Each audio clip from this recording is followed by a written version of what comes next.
that's one of the things that Senator Devlin and Senator Fiorelli didn't mention is what has resulted in that time is we have significant disparities when you travel around between school districts in Oregon. And it's not unusual in many of our school districts to see buildings 50, 75, or even 100 years old still in operation today, where grandparents went to the same schools as their grandchildren or great-grandchildren went to school. And really up until 2015, Oregon was one of about a dozen states that, as the senators mentioned, provided a real minimal investment in school facilities. And that changed dramatically with the $175 million investment in the Seismic program and the $125 million in the creation of the Oregon School Capital Improvement Matching Program. And just to put on the record a couple things that have happened just from that investment the legislature made in the 2015-17 biennium, Oregon now has an Office of School Facilities at the Department of Education, and we have the beginnings of a school facilities database. Over 30 school districts, in fact, counting last week's election, now 36 school districts have passed bonds and received matching grants for the passage of those local bonds, including many districts that have not sought or passed bonds in decades. We've been able to fund so far with the 2015 allocation over 140 seismic safety improvement projects at schools or school buildings across the state. And 47 school districts have received technical assistance grants from the Department of Education to hire architects, engineers, or other specialists to come do assessments in preparation for going out for local bonds. So just to kind of give you a couple quick examples, in the first year of the capital matching program, we had 42 school districts go out for bonds, that was in 2016, and 23 of those 42 bonds passed. And you compare that to in the years 2013, 14, and 15 combined, we had 42 school districts go out and 22 of those bonds passed. So this program has already achieved its primary goal, which is to create incentives for local communities and local school districts to have conversations with their taxpayers about making investments in facilities. And then again, just last week, we had 6 school districts go out for bonds and pass and get matching programs. And we're in the beginning phases of the $100 million that Senator Devlin mentioned was allocated for seismic retrofits. That application process is open. So I think the message from the K-12 community and education folks is thank you. It's really created a great deal of excitement and enthusiasm and frankly hope and optimism in a lot of communities that have aging facilities and decaying infrastructure in their buildings across the districts. So, Senator Roblin, we're glad you're back because we were about ready to discuss the 28-vote landslide last week in the Hughes Bay School District. Yeah, exactly. It's pretty exciting. We're hoping it'll stay at least a matching that. grant. But Yes. I want to just turn it over. There's 2 people joining me today that will introduce themselves. Gloria Zacharias from Business Oregon, which is the state agency that runs the Seismic Rehabilitation Grant Program, and Micah Elliott from the Department of Ed, who runs the Office of School Facilities and the Capital Matching Improvement Program. And I just want to say on behalf of all the K-12 folks that both of these people are exemplary public servants. The programs they run are gems, in my opinion, in state government. And our school district partners are very grateful. They've done an outstanding job. These are complicated programs to implement. They have complicated rules. We're talking about significant sums of money, $500 million over the last 2 bienniums. And we're very glad to have both of them at the helm of these programs. So I'll defer the rest of my time to them. Thank you, Morgan. For the record, my name is Michael Elliott. I'm with the Office of School Facilities. I am the School Facilities Coordinator, and I want to talk briefly about AWESOME and TAP, or the Oregon School Capital Improvement Matching Program. That's a lot to say, so we just call it the AWESOME program because it is, and the Technical Assistance Program and how they keep kids healthy, safe, and warm. As Morgan said, in 2015-17, we had 30 districts pass a local bond that receive a commitment from us, so $125 million in state money translated to $2.65 billion in local funds that were passed. So that's a total of about $2.8 billion that are going to go to invest in local schools and local facilities across the state. Just point out that districts all over the state, it was not just the Big 5 or the Big 10 or the Willamette Valley, but districts all over the state were successful in getting bonds. This does not reflect 2017, and otherwise we'd have Coos Bay on there because I'm being positive that 28 votes will hold. Too. But for example, we had small districts like Adrian School District pass a $950,000 bond. We matched them dollar for dollar. They built a new gym. Athena Weston passed a $4 million million bond. They're able to buy buses and upgrade their school facilities, some long overdue needs in that district. Milton Freewater is a particular example. Not only did they get matching funds from us, they passed a bond, and they got some private funds to build a brand new middle school. Even bigger districts like Gresham Barlow, 30,000 votes were cast, and they won by about 1,000 votes. So a very slim margin, and the $8 million there, that we were able to match them, we think helped push them over that edge and get more of their citizens say, yes, let's step up and invest in schools. So again, very successful program. The types of projects that districts have been using this money for, some of it is seismic improvements. So the AWESOME program can go to any sort of capital expenditure. It's not limited to seismic, but definitely districts look at seismic investments as part of their work that they do with this program. They hope to use our funds to hopefully leverage more from Business Oregon. Building maintenance and expansion to address aging facilities is one of the biggest needs. For 2017-19, we already know which districts will be going for the first two elections. Obviously, the November 17 election has happened, and every district that applied received a commitment and passed. We had a 100% passage rate of those that applied for the AWESOME program. And as you can see, we got a lot of districts from the southern, western part of the state, which we hadn't seen before. For the May 18 election, we're going to see another 5 districts have received a commitment, and we'll know in May whether they passed or not, but we're thinking it'll be good. The next program that I want to talk about is the Technical Assistance Program. And this is the program that is small grants designed to get districts to much larger sums of money. Right now, grants awarded in 2015-17, as Morgan said, went to 3 types of grants. One was a seismic assessment, a long-range facility plan, and facility assessment. Districts applied for facility assessments and long-range facility plans at a little greater rate than seismic assessments. But the goal of all of these is to get districts to have good information that they can then use to leverage larger sums of money.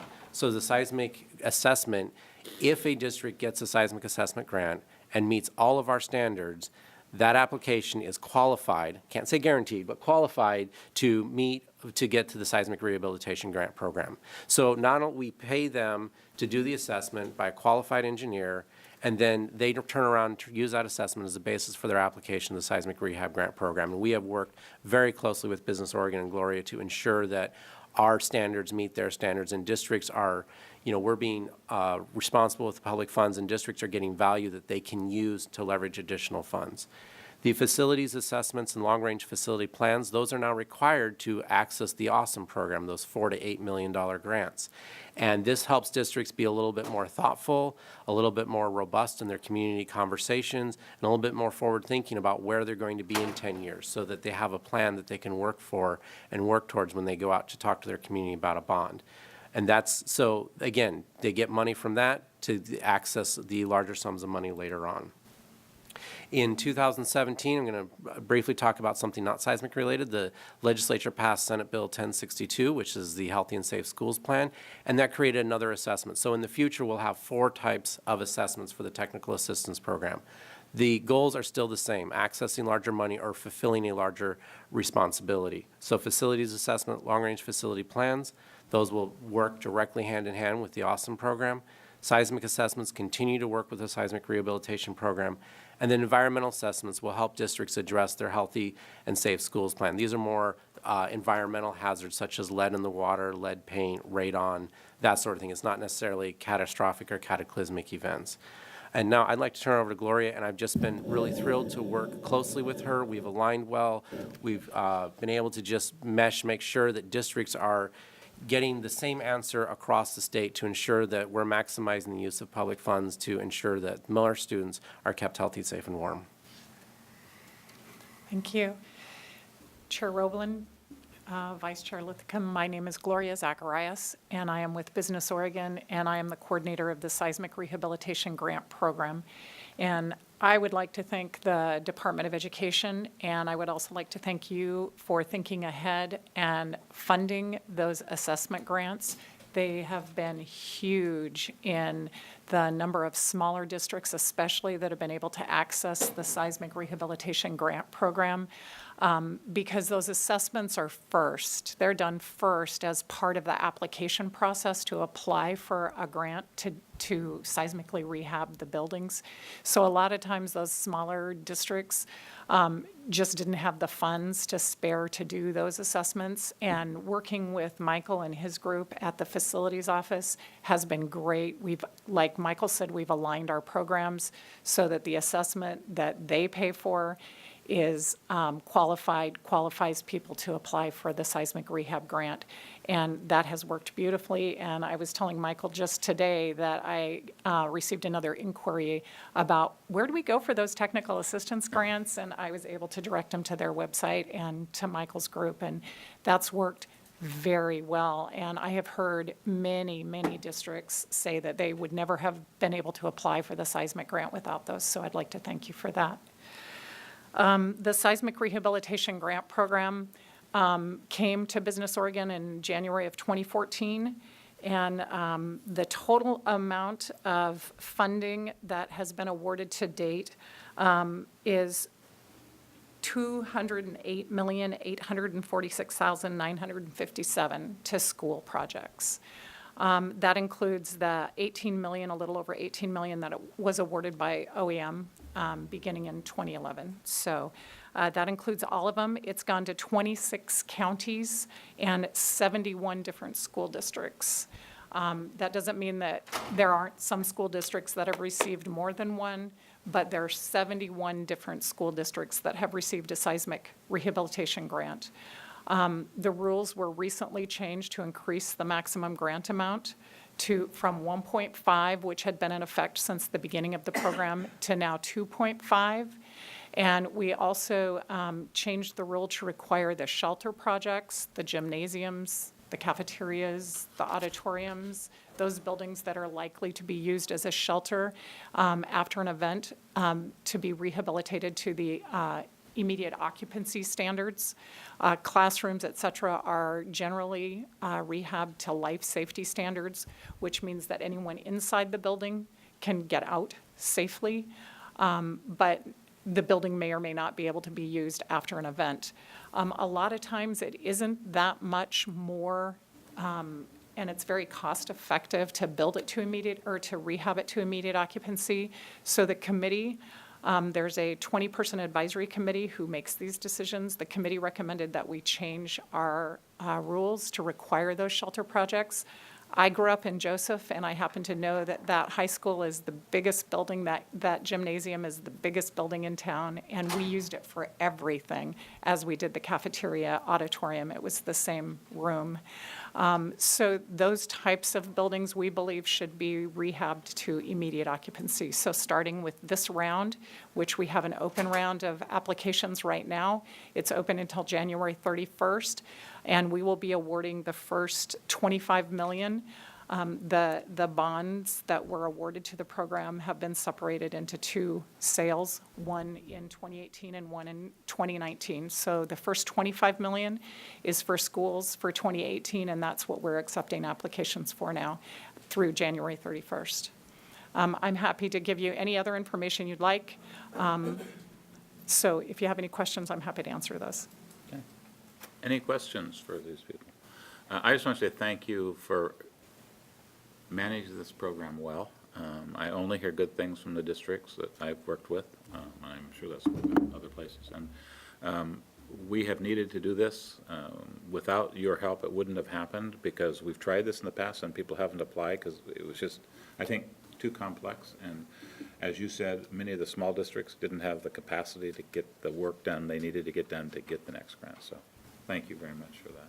Thank you. And I hope that we as a legislature can listen to what Senator Devlin had said about this needs to keep going. There's more than a couple schools left. So. Yes.